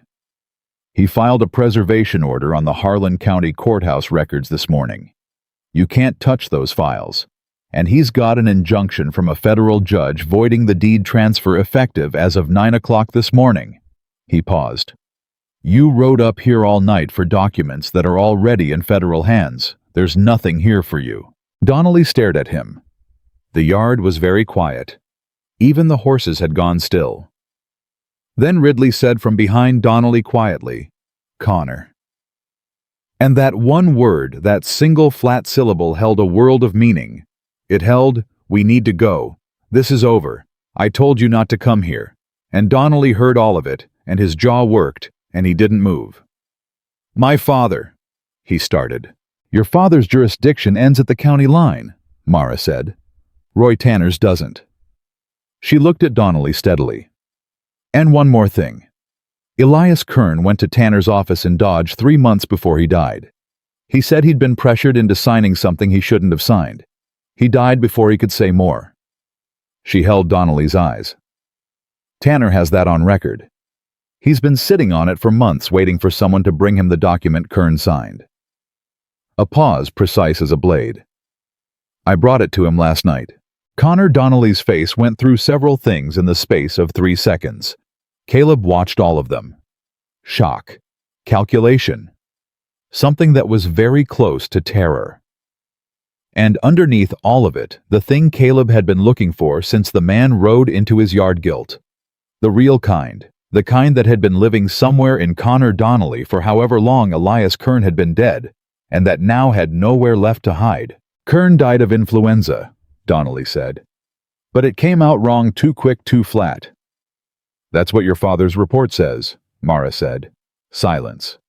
"Connor," Ridley again, harder this time. "We're leaving." "You're not going to." Donnelly turned to Ridley, and something in the turn, the desperation of it, the young man showing through the practiced coldness. "She doesn't have anything else. If Tanner had enough to move, he'd have already—" "He filed an injunction this morning," Ridley said low and clipped. "Through a federal judge. That's not a man who's waiting on more evidence. That's a man who's moving." He looked at Donnelly with an expression that was not quite contempt, but was close enough to make no difference. "I told you not to come up here. I told you to let me handle it." "You didn't handle it. Because you sent me after the wrong thing." Ridley's voice didn't rise, which made it worse. "The documents were never the whole problem. The problem is that she knows what she knows, and so does Tanner. And you coming up here with 6 men just confirmed for any witness present that you're willing to use force to suppress a federal investigation." He looked at Caleb, which is a separate crime from the original. The yard went quiet again. And in the quiet, Caleb heard something he'd been listening for, without knowing it, hoofbeats. From the south. Multiple horses moving fast, not stopping. Ridley heard it too. His head came up. "That'll be Tanner," Caleb said. Donnelly spun toward the sound. His men moved not toward the road, but sideways, repositioning, and 3 of them had hands on weapons, and Caleb brought the rifle up smooth and level, and said in the voice he used when he meant every single word, "Don't." 3 men froze. "Hands where I can see them," Caleb said. "All of you, right now." For 1 second, one long critical second, it could have gone either way. Caleb had counted moments like that before in the war, in the years after, in the particular mathematics of men deciding whether someone in front of them would actually pull a trigger. He kept his face exactly still, and his hands exactly steady, and gave them nothing that looked like hesitation. The hands came up. The hoofbeats grew louder. And then Roy Tanner came off the South Road at a full gallop, with Greer and Samuel half a length behind him, and two more riders Caleb didn't recognize, and they pulled into the yard in a sweep that positioned Donnelly's men between Tanner's riders and Caleb's rifle, in a way that left no good options for anyone inclined toward bad ones. Tanner pulled up and took in the yard in one long look. Caleb with the rifle, Donnelly's men with hands raised, Mara on the porch, Donnelly himself, standing in the middle of it all, looking like a man who had just finished losing a game he'd thought he was winning. And then he looked at Donnelly and said simply, "Connor Donnelly, I have a federal warrant for your arrest." Donnelly didn't move. Charges include federal land fraud conspiracy to commit fraud and tampering with official records. Tanner continued swinging down from his horse. There will be additional charges related to the death of Elias Kern, pending further investigation. He walked toward Donnelly with the steady pace of a man who had done this many times and expected it to be unpleasant and had made his peace with that. "I'd appreciate if you didn't make this harder than it needs to be." "My father," Donnelly said. "Your father is currently being served with a separate warrant by 2 federal deputies in Harlan County," Tanner said. "He won't be able to assist you. I made sure of that before I rode north." He stopped in front of Donnelly. "Son, it's done. Don't make it worse." Whatever Connor Donnelly had believed about himself, about the protection his father's badge afforded, about the reach of Harlan County authority, about what it meant to have money and men, and the willingness to use both, came apart in that moment, in the way things came apart when a man finally ran out of road. His shoulders dropped. The cold, practiced look fell off his face, and what was underneath it was younger and more frightened, and Caleb thought possibly the first genuinely honest thing about him. He didn't resist. Tanner's men moved efficiently, and Ridley, who had apparently made his own calculation sometime in the last 4 minutes, stepped away from Donnelly's group and toward Tanner and said quietly, "I'll cooperate, whatever you need." Tanner glanced at him. "That's a wise decision. We'll discuss what it's worth." Within 10 minutes, Connor Donnelly and 4 of his 6 men were in federal custody, zip-tied and horsed and ready to be moved south. The other 2, the mean-mouthed one and one of the harder men, had taken Ridley's lead and offered cooperation. And Tanner's deputies were handling the details with the brisk efficiency of men who had processed a lot of arrests and found the paperwork more demanding than the act. Caleb lowered the rifle and set it against the porch rail and stood for a moment, just breathing. His hands, he noticed distantly, were entirely steady. They hadn't shaken during any of it. He thought Eleanor would have found that funny. She'd always said he was at his calmest when things were actively trying to kill him, which she'd considered a design flaw. "Caleb," Mara's voice from beside him. He turned. She was looking at Donnelly being walked toward the horses, and her face was complicated relief and grief and something that was not quite satisfaction, but was the neighbor of it. The thing you felt when justice moved in the direction it was supposed to move, but couldn't give you back what had already been taken. "He'll be charged for Kern," she said quietly. "And Tanner said he's looking at your mother's death," Caleb said. "Looking isn't charging." "No, but it's not ignoring it either." He looked at her. "Tanner doesn't let things go. You've seen that." She was quiet for a moment. "My mother worked that land for 30 years, she said. "She bought it herself after my father left with 12 years of bookkeeping wages saved up dollar by dollar. She planted everything on it, built the water system herself with 2 hired hands and a set of engineering surveys she taught herself to read." A pause. "She wouldn't sell it for any price because it wasn't about the money. It was about the fact that it was hers, and she'd made it what it was, and nobody had the right to take it." Caleb stood beside her and listened.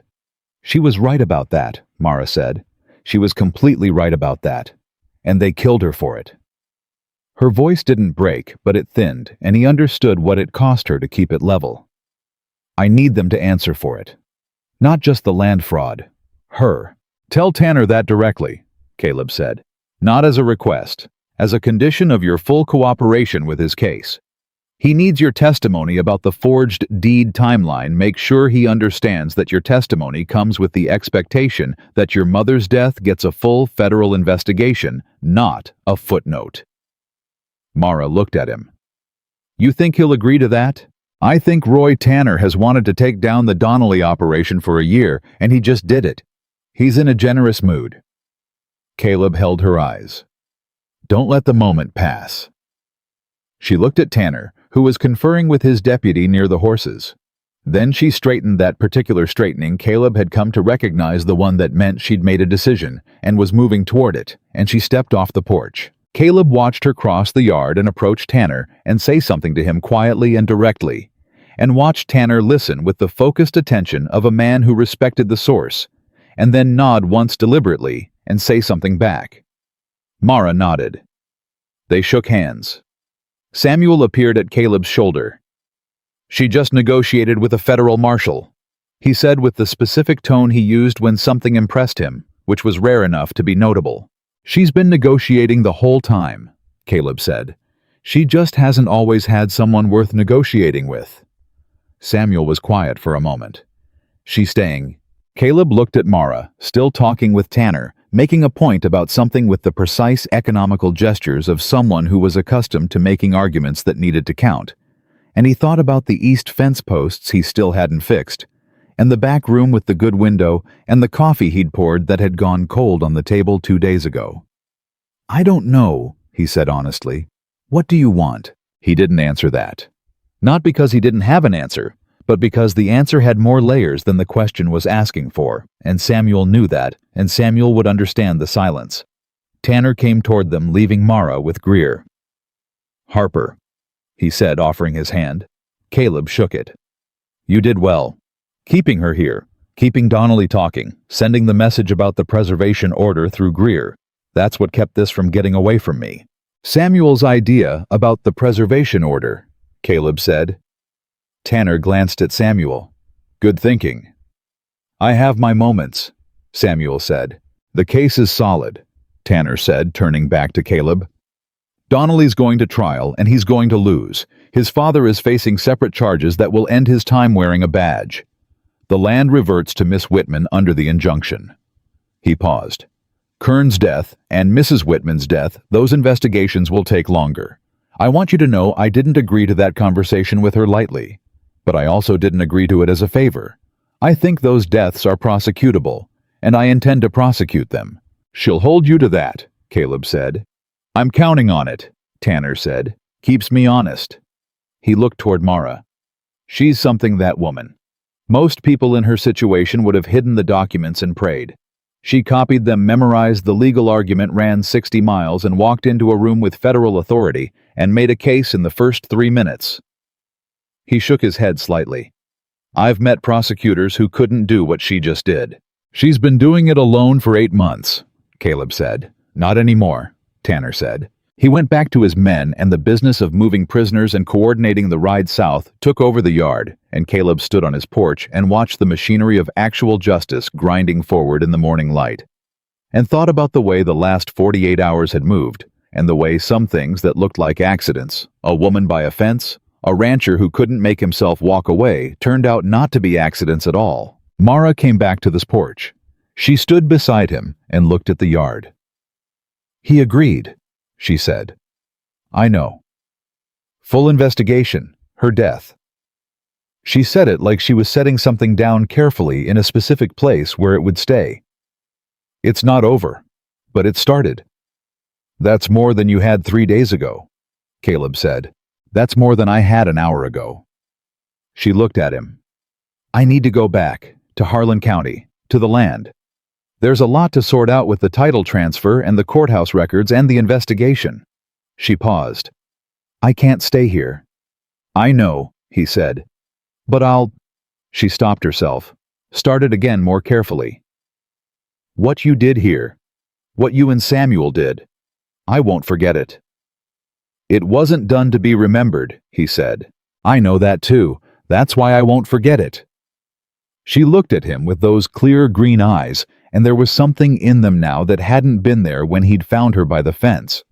Not just the calculation and the determination and the careful management of everything she was feeling, but underneath all of that, something quieter and less defended. Something that might, given time and safety, and the particular ordinary miracle of being allowed to stop surviving for 5 minutes, grow into something she had a name for. He felt it, and he thought she did too, and neither of them tried to name it yet because the timing was wrong, and both of them were old enough to know that the right thing, named at the wrong moment, was still the wrong moment. When it's settled, he said, the title, the investigation, when you've had time to breathe. He looked straight ahead at the yard where Tanner's men were moving with professional efficiency. There's a fence post on the east field that needs fixing. I've been putting it off. She looked at him. That's a strange thing to say right now. I know, he said. What I mean is, he stopped, worked for the right words, found them. I'll be here. When the dust settles and the legal business is done and you've had time to figure out what you want.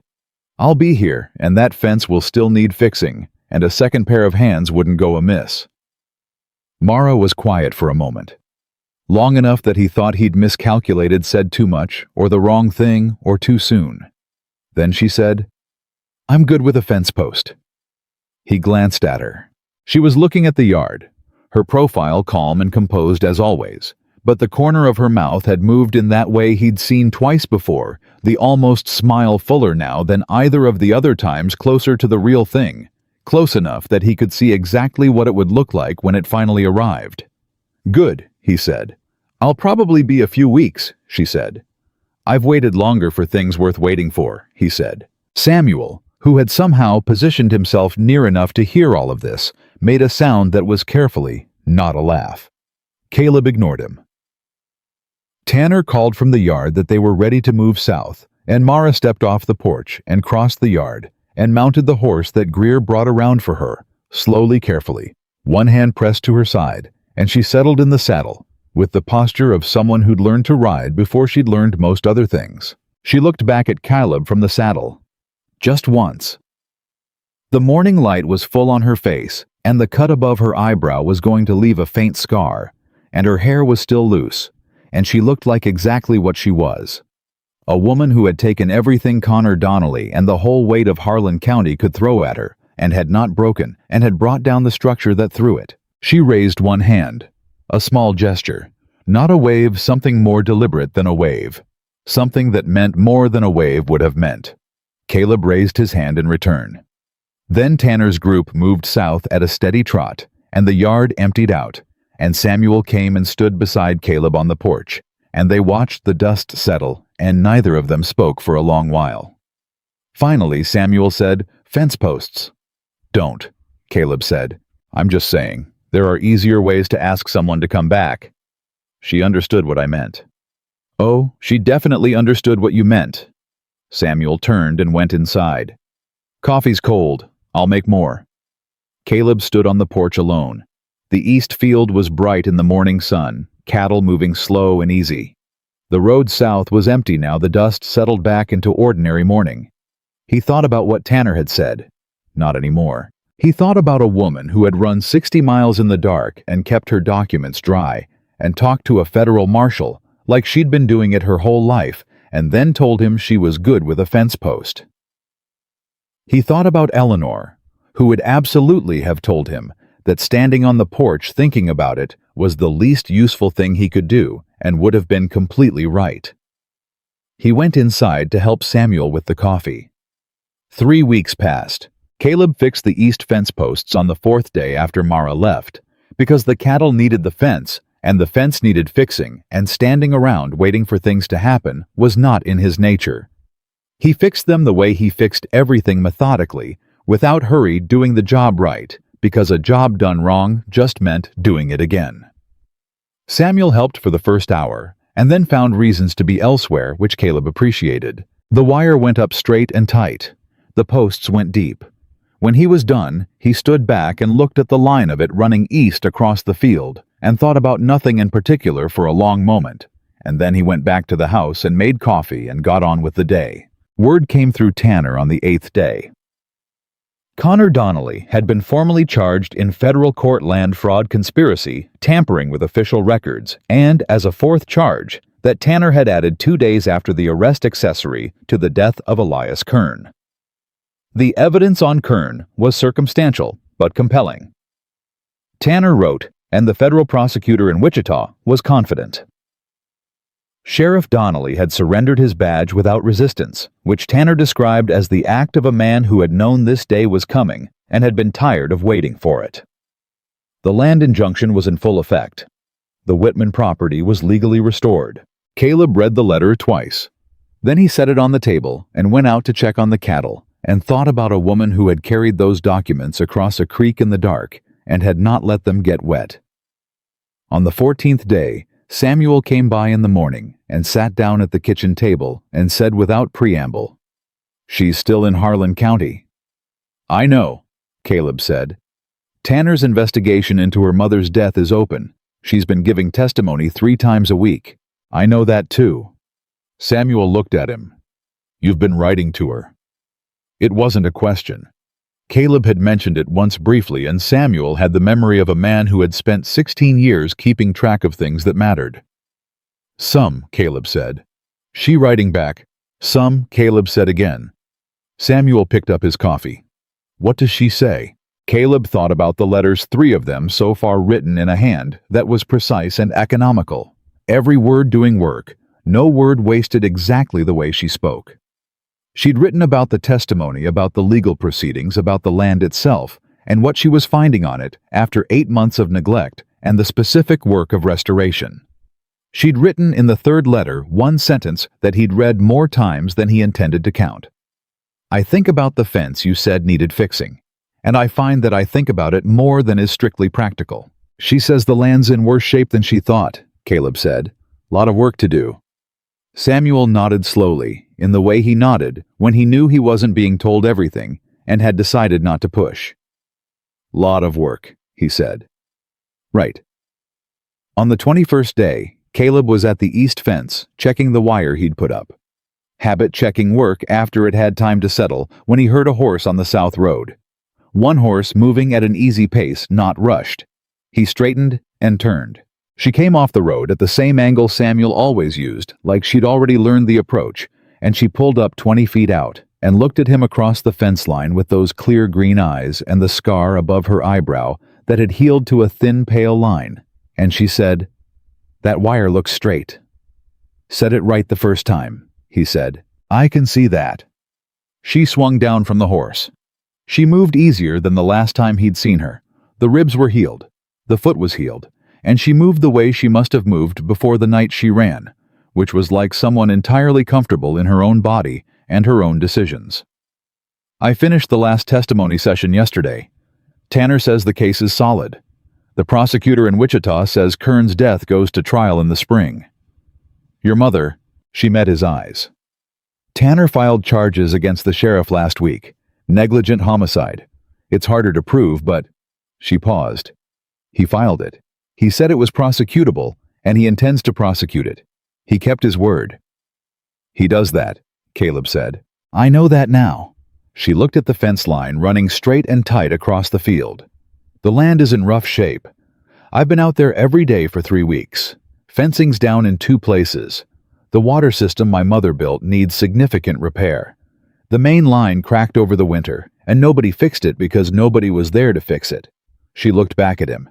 "I've been doing what I can alone. It's slow." Caleb looked at her. "I've got 2 good hands and a full set of tools," he said. "And the east field's in order. I've got time." She studied him the way she'd studied him from the beginning. The direct cataloging look that he'd learned didn't mean distrust, just thoroughness, the way a careful person looked at something they were considering giving weight to.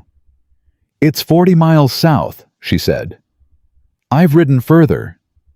"It's going to take months to get the property back to what it was. I know what ranch work takes," he said. "Caleb." She said his name the way she always did, without decoration, without anything extra around it, just the word itself, which somehow made it mean more than names usually meant. "I'm not asking you to come help me fix a fence." "I know what you're asking," he said. And I know what I'm saying yes to." She was very still. The morning was quiet around them, the cattle moving slow in the field, the wire running straight between the posts he'd set right. "I've been alone for a long time," she said. "Before the trouble with Donnelly, after my mother before that. I learned to do everything myself because there wasn't anyone else, and after a while, I stopped expecting there to be." She held his eyes.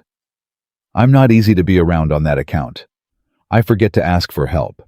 I make decisions before I think to consult anyone. I have opinions about how things ought to be done, and I'm not always wrong, which makes it worse." "Eleanor said the same about me," Caleb said. "Minus the not always wrong part. She said I was frequently wrong and completely certain simultaneously." The corner of Mara's mouth moved, the smile the real one. Not the almost, not the skeleton. The actual thing arrived quietly, the way things arrived that had been on their way for a long time. It changed her whole face, and he thought it was probably the most honest thing he'd seen from her, which was saying something because she was one of the most honest people he'd ever met. "I liked the sound of her," Mara said. "She'd have said the same about you," he said. "Probably in the first 10 minutes. Mara looked at the fence one more time, then she looked at him. "The main water line runs along the south boundary. I've located the crack, but I can't repair it alone. It needs 2 people, 1 to hold the fitting, and 1 to work the joint." "2-person job," Caleb said. "Yes. When do you want to start?" "Do," she considered. "Tomorrow soon enough. Today I need to—" She stopped, and something shifted in her face. Something that was letting go of the efficiency and the forward motion for a moment. "Today I'd like to just be here for a little while, if that's all right." "Coffee's on," he said. "Samuel will probably show up within the hour. He always does." "I know." She fell into step beside him, leading her horse, and they walked toward the house. "He wrote to me too. Did he tell you that?" Caleb stopped walking, turned. "He did what?" 3 letters. Very correct, very proper, full of information about local weather and cattle prices. She glanced at him sideways. "Also, full of very detailed accounts of how you'd been doing. In case I was wondering," which he assumed I was. Caleb resumed walking. "I'm going to have a conversation with Samuel. Please don't. I found it—" She considered the word touching, in a meddlesome kind of way. "That's Samuel exactly," Caleb said. "Touching and meddlesome in equal measure." She laughed. It was a short sound, a little rusty from disuse, but entirely genuine, and it landed in the morning air, like something that had been waiting to happen, and Caleb felt it in his chest, in the way that things you'd stopped expecting felt when they arrived anyway. They went inside. Samuel arrived 40 minutes later exactly as predicted, and had the grace to look only moderately unsurprised to find Mara at Caleb's kitchen table with a cup of coffee, though the smile he failed to suppress told a different story. "Miss Whitman," he said with great dignity. "Good to see you well." "Mr. Wade," she said. "Thank you for the letters." Samuel sat down and helped himself to coffee and looked at Caleb with an expression of perfect innocence. Caleb looked back at him with an expression that communicated several things, none of them innocent. Samuel drank his coffee.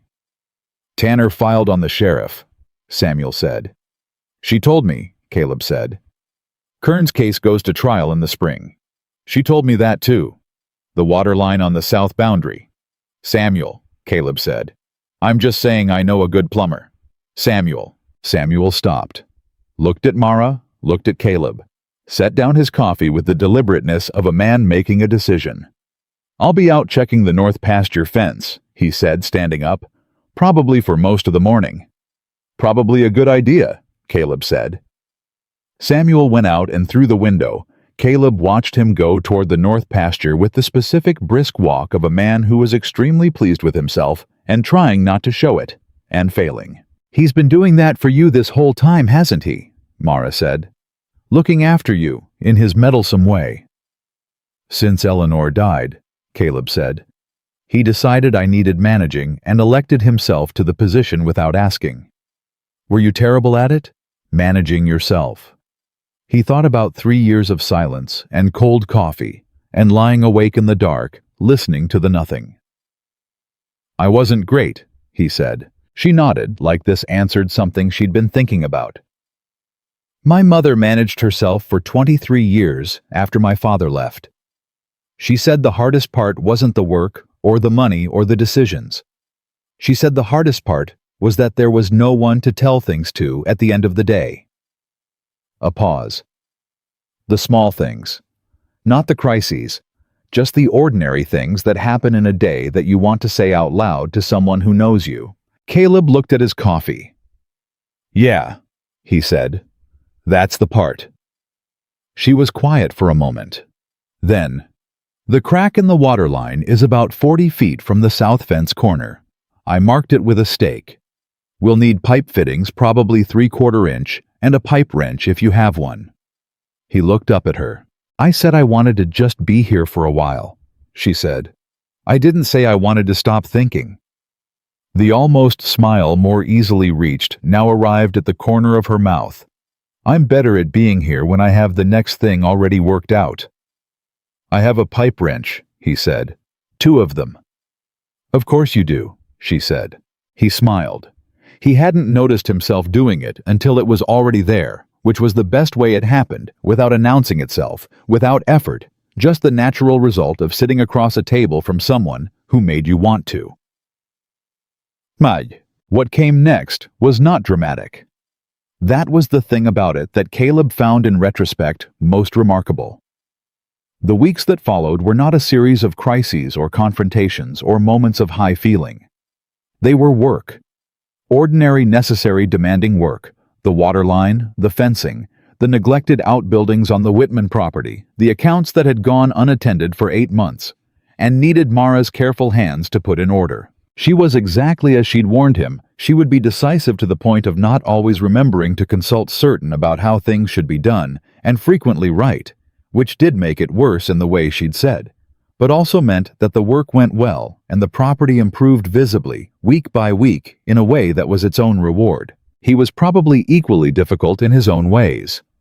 He learned that she found his silences hard to read until she knew him better, and that she was accustomed to reading people precisely and didn't like the uncertainty. He started saying more things out loud, not because he'd become a different person, but because she was worth the effort of it. One evening in the 5th week, they were sitting on the porch of the Whitman house. After a long day on the water system, the main line was repaired. The joints were sealed. The water was running clear for the first time since winter, and Mara had a cup of coffee and was looking at the field where her mother's cattle used to run. And she was quiet in a way that was different from her working quiet, softer and more exposed. "She'd be pleased about the water line," Mara said. "Tell me about the system she built," Caleb said. "From the beginning." Mara looked at him. "You want to hear about a water system?" "I want to hear about your mother," he said. She was still for a moment. Then she started talking. She talked about her mother the way people talked about someone they'd loved thoroughly and lost suddenly, with the particular combination of pride and grief and humor that came from knowing a person completely. She talked about the engineering surveys and the 2 hired hands who'd thought the whole plan was ridiculous and had been converted by the results, and the winter the line had frozen, and her mother had gone out at 3 in the morning with a lantern and a heated blanket to wrap the joints, and the look on her face when the water ran clear in the spring. Caleb listened. He didn't say much. He'd learned that listening was the thing she needed most, not because she couldn't carry things alone. She could. She'd proven that. But because she'd been carrying them alone for so long that having someone present while she set them down for a moment was itself the point. When she finished, the light was going low and gold, and she was quiet again. But it was a different kind of quiet, lighter, the way a person felt after they'd said out loud the thing they'd been keeping inside because there was nowhere else for it to go. "Thank you," she said. "For what?" "For asking." She looked at him. "Most people don't ask. They say she sounds wonderful, and they move on. You asked how she built it. That's the part that tells you who a person was," he said. She looked at him for a long moment. In the fading light, with the scar healed to a thin line and her hair loose. The way it was at the end of working days, She looked nothing like someone who had run 60 miles in the dark, and entirely like that person both at once. Because what she'd done was part of her, now settled into who she was. The thing that had proved something to her about herself that she'd needed to know. "I'm going to stay," she said. "On this land. I've been thinking about whether I want to go back to the city, find work in an office somewhere, let someone else run this. I've been thinking about it seriously." She paused. "But this land is what my mother spent 30 years making, and it's mine now, and I know how to run it." She held his eyes. "I'm going to stay." "Good," he said. "It's 40 miles from your property. I've ridden further." He said the same words he'd said by the fence, and they landed between them with the weight of things said twice that mean more the second time. She looked at him steadily. "What are we doing, Caleb?" He appreciated the directness of it, the refusal to leave it unspoken because speaking it was complicated. It was exactly the kind of question she would ask, and exactly the kind of question he'd been carrying for 5 weeks without finding the right words. "Building something," he said. "Slowly. The way things built to last are always built." She considered this. "I'm not easy," she said again, like a reminder, like a thing she needed him to have in front of him clearly. "Neither am I," he said. Eleanor would have a long list of evidence. "I'm independent to a fault." "So am I. I'll disagree with you." "I hope so," he said. "I've got enough people who don't." The almost smile arrived again, easier now, quicker, like it was getting used to the trip. "Fence posts," she said quietly. "I told you," he said. "I meant what I said." She looked at the field, her mother's field, her field, now the water running clear under it, through lines they'd fixed with their hands. And she nodded once the way she nodded when she'd made a decision that was going to stay made.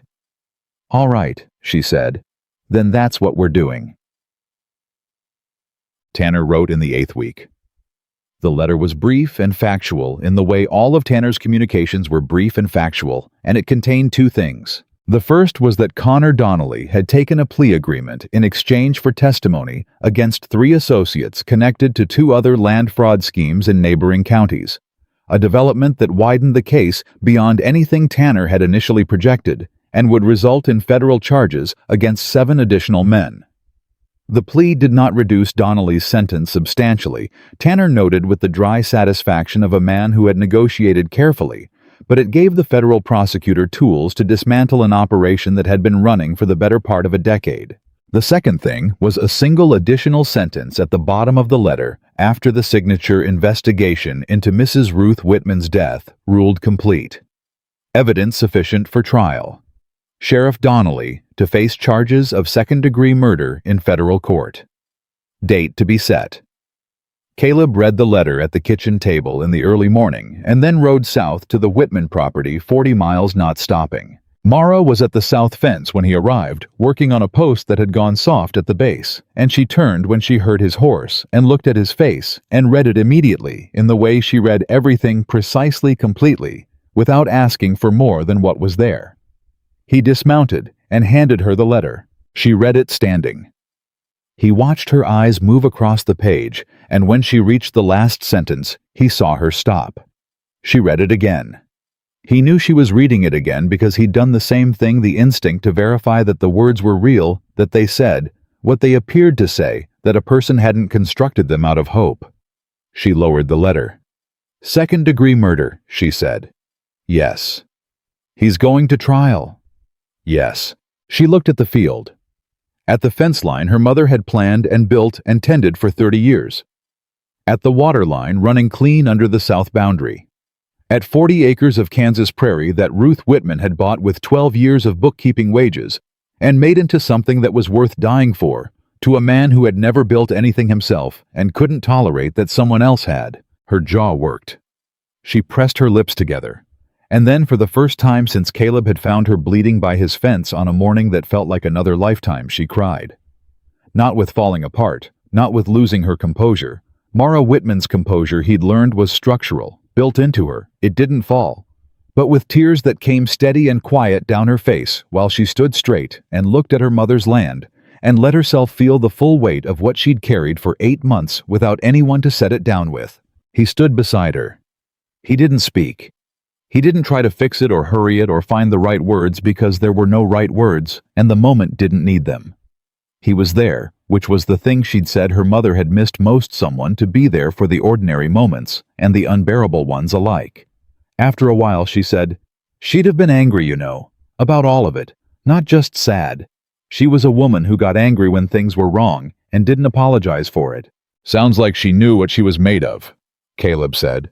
"She did." Mara wiped her face with the back of her hand, a practical gesture, no performance in it. "I think I do now, too. I wasn't always sure before." She looked at him. "Before this, I mean. Before the running and the documents and your fence and all of it. I knew I was capable. I didn't know I was—" She searched for the word enough. That what I had was enough to matter. "It was more than enough," he said. "It took down a corrupt sheriff, a federal land fraud operation, and 7 men who'd been getting away with it for a decade." "With help," she said. "With help you didn't refuse," he said. "That's different from doing it alone. That's knowing when to hold the document yourself and when to hand it to someone who can carry it further." She looked at him steadily. "You're easier to talk to than you look. You're exactly as formidable as you look," he said, "which is considerable." The almost smile arrived. The real smile came right behind it, quicker this time. No hesitation. She folded Tanner's letter carefully along its original lines and put it in her pocket and picked up the fence post tool she'd set down when he rode in. "This post needs to come out and be reset," she said. "The base is rotted through." "I saw a spare post in the barn when I rode past," he said. "There's one. I pulled it last week." She handed him the tool. "You're better at driving than I am. My shoulder's still not at full strength." He took it. She moved to brace the post. He drove it straight and clean, the way he drove every post methodically, without hurry, doing the job right. She held it perfectly steady through every strike, which required more strength than it looked like, and she didn't wince once. When it was set, she checked the depth and the angle and said, "Good." "Good," he agreed. They moved to the next post. They worked down the fence line that way, him driving her, bracing the wire, going up between them tight and straight, and the afternoon went long and golden around them, and the work had the quality that good work between people who understood each other always had, which was the quality of things done right together, without needing to announce that they were doing them. Samuel had been right, Caleb thought, in the way Samuel was always right about the things that mattered, not because he saw more than other people, but because he paid attention to the right details and refused to pretend they weren't there. The right thing named at the right moment was still the right moment. By the time the last post was set and the wire was pulled to tension, and Mara had checked the whole line by running her hand along it, her habit-checking work after it was done, which was his habit too. The light was going, and the field was quiet, and everything that needed to be said that day had been said without much of it being spoken aloud. She looked at the fence line running straight across the south boundary of her mother's land. "She built good things," Mara said. "Ruth Whitman. She built things that lasted." "Her daughter does too," Caleb said. Mara looked at him. The scar above her eyebrow caught the last of the light, thin and pale, the kind of mark that stayed. She was going to carry it her whole life, and looking at her, Caleb thought it suited her. Not because suffering suited people, but because she had run toward something and not away from it, and marks made running toward things were a different kind of mark than the kind made running away. "Stay for supper," she said. "It's too late to ride 40 miles. "I wasn't planning on riding tonight," he said. She raised an eyebrow. "There's a spare room," he said. "I checked when I was in the barn." "You checked the spare room when you rode in." "I'm an optimist," he said.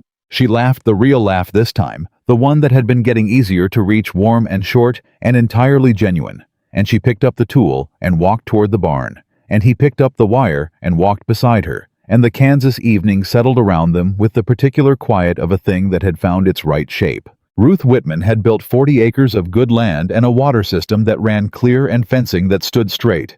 And she had raised a daughter who had carried her evidence through the dark and through a creek and 60 miles of open country, and had not stopped until the thing that was wrong had been made right. And Caleb Harper, who had gone out before sunrise to fix a fence post and found something he hadn't known he was missing, stood on that land with that woman. As the last light failed and he did not feel the weight of the silence that had pressed on his chest for 3 years, and that was not nothing. That was in the quiet and honest accounting of a man who had learned to value what was real over what was easy everything.